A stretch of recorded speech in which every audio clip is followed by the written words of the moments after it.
Modernism was a literary movement in the 1910s to the 1960s, and modernism was a reaction to the traditions of Romanticism and its focus on nature and being.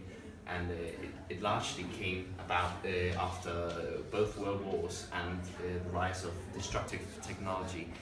All the writers became disillusioned with all this technology.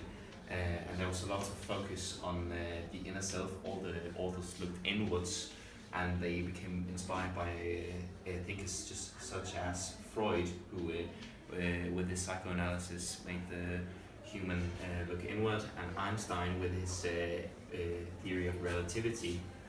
And the man no longer had any absolute truth, and Nietzsche with his nihilism and his declaring of God's death.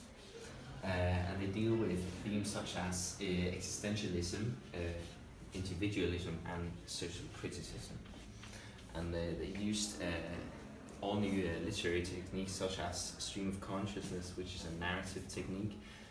They use a lot of irony and satire to comment on society's state, and often they would get this epiphany, which is a sudden realization, which most of the times are disillusionments of these traditions. Charlotte Perkins Gilman was a feminist writer and one of the first at this time. And women struggle with being accepted in this society, and this is also seen in the yellow wallpaper, which she wrote about, or you see how she finds it difficult to being accepted through her stream of consciousness, and the men in this society see or saw women as ill and weak people. Yes.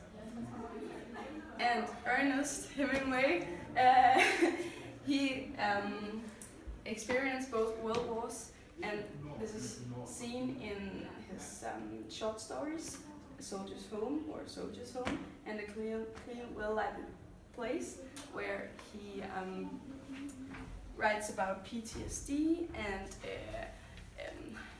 and you see how the character struggles struggle with identity and finding meaning. So you see this existentialism and nihilism. Yes, and he also uses the iceberg theory. So it's really minimalistic, the writing style. Then there is James Joyce. And his short story Therapy is a good example of epiphany, because the main character experiences an epiphany in the end. And here you also see how outer and inner landscape work together. Yes, that outer and inner landscape is also something you can focus on when you're reading modernist texts. And then Ulysses, or Molly's Soliloquy, is a good example of stream of consciousness.